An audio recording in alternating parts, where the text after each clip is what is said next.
HiFi Collective here.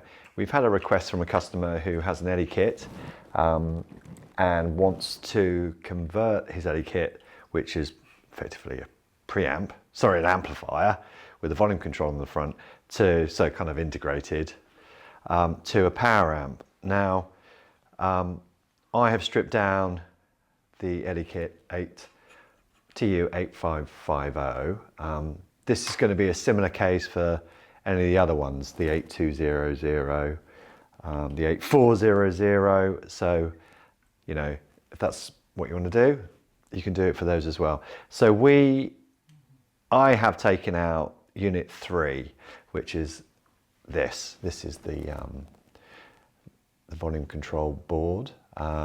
This has been upgraded to the Alps.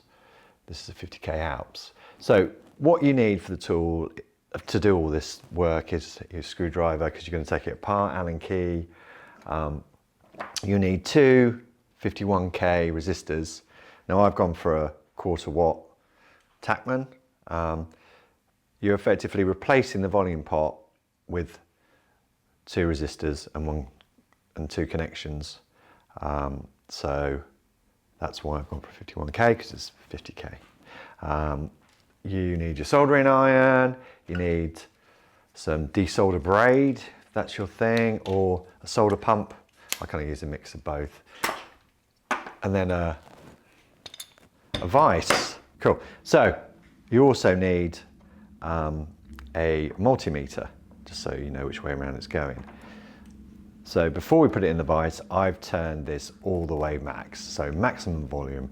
So you're effectively emulating maximum volume on a volume pot to make it a power amp. So I pop it in there, like that. You might want to get a piece of paper to write some notes as well, so you know which way around you're going. Here's my piece of paper, here's my pen, my meter. It's here. Okay. So let's just do a little diagram. You can see 1, 2, 3, 4, 5, 6. There's 6 connections. So there's a shaft there, like that. So it's on full volume. Let's check the resistances. So put it to, well, I put mine to 200K. Depends what your ranges are. And I'm going to measure there to there. 0. There to there, 0. So basically that's a piece of wire. And then there to there, this is where it should measure. Well, it's 44. It's 45. So this is where you put your resistor. Okay, so that's straightforward enough.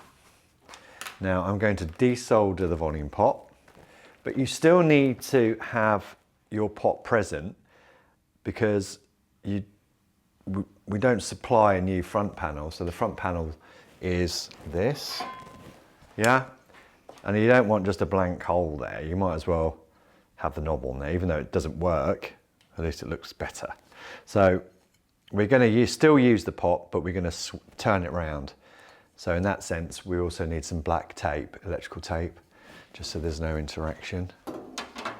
So desoldering, solder iron there.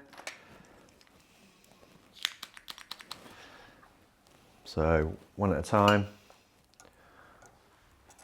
and pump.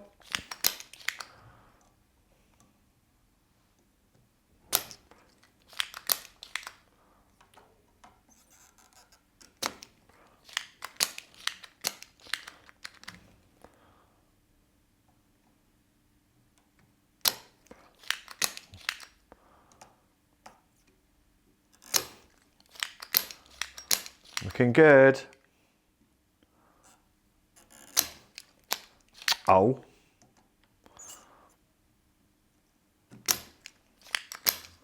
Might have done it there.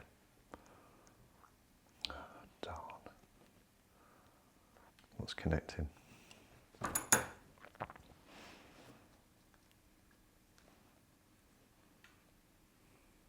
That's that one at the back. So I'm going to have to use my desolder braid, because there is still a connection going on there.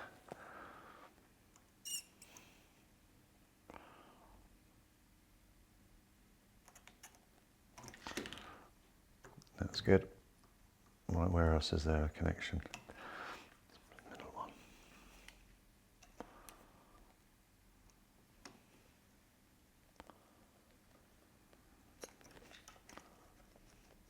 There we go, cool.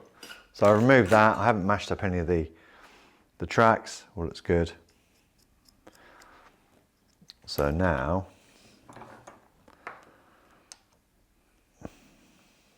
I'm going to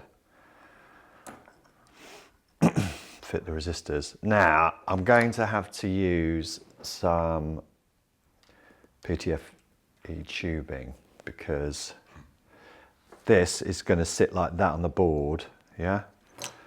Still, well, underneath.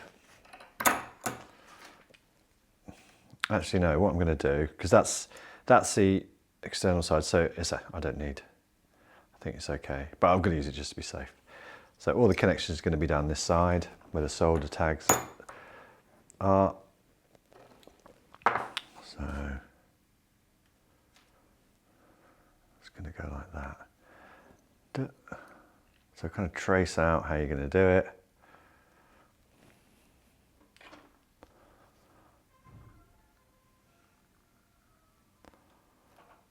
And that one's going to go around like that. To there. Right.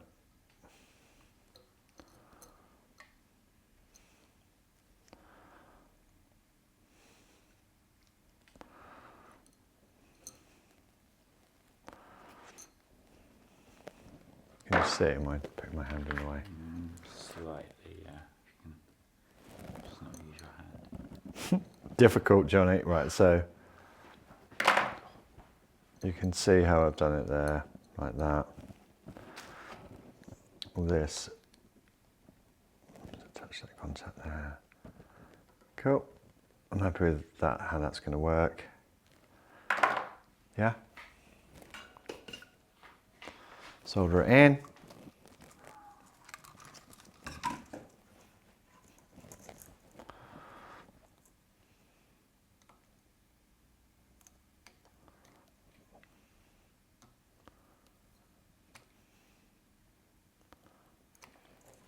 So you might be wondering, I haven't put a lead through that side. It doesn't matter, it's not, there's no track this side, so you're not making any connection. So I'm going to cut these short. If I had some cutters, yeah.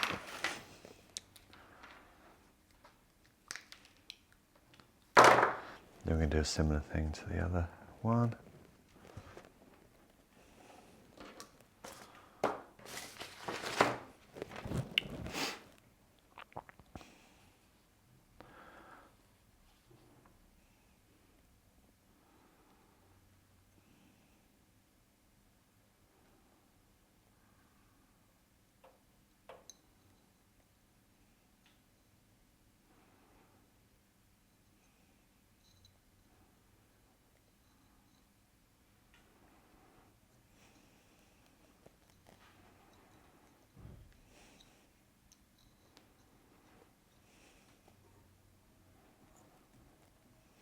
Make sure it's not touching anything it shouldn't be touching.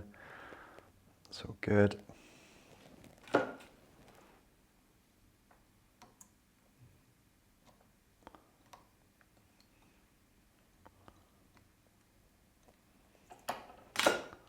Then I need a bit of wire coming out from the other side. Snip those short.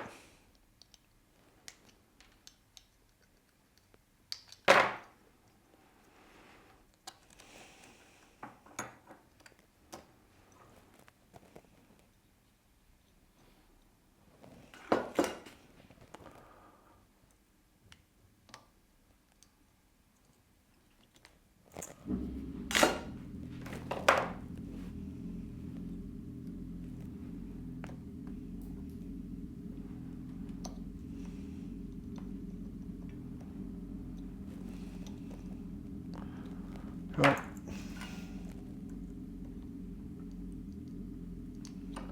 So we're next door to a garage. And that's probably Mike's motorbike. Anyway, there you go. So snip those short. So effectively, I have emulated this circuit here. So you've joined the center to the right there. That's all good. Nothing's touching where it shouldn't. All clean. Great. So as I was saying earlier, you need to fit the pot, but without fitting the pot, if you get my drift. Let's trim them right down.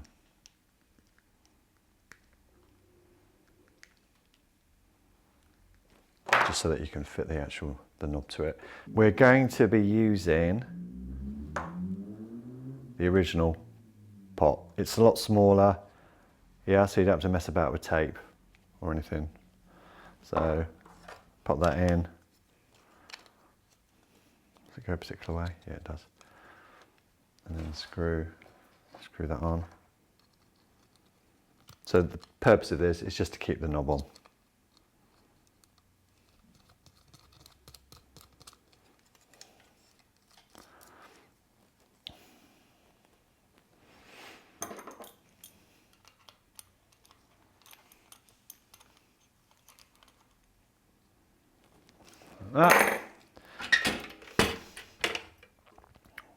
So you can see my handiwork there. Boom, boom. And then just push it on, make sure everything clicks into place nicely. And then screw all the bits together.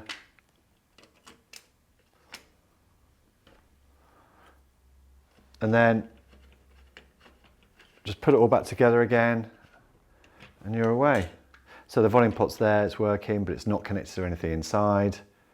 They're not touching anything they shouldn't be. It's all golden. Cool. And that's, you apply the same kind of principle to turning all the other kind of integrated amps into power amps. So now you're going to need a preamp to control. So we have the tune playing. This is now a power amp. Look, doesn't do anything, but it's there because it looks better than having a hole in the front. There's your preamp.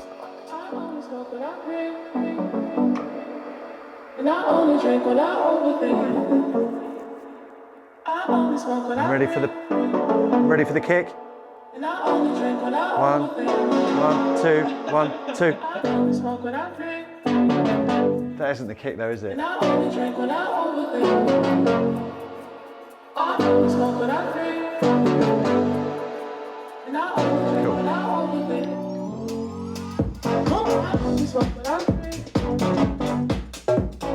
Before I sign off, I want to say a big thank you for watching our videos. Like and subscribe and follow us on all the social network platforms. See you later.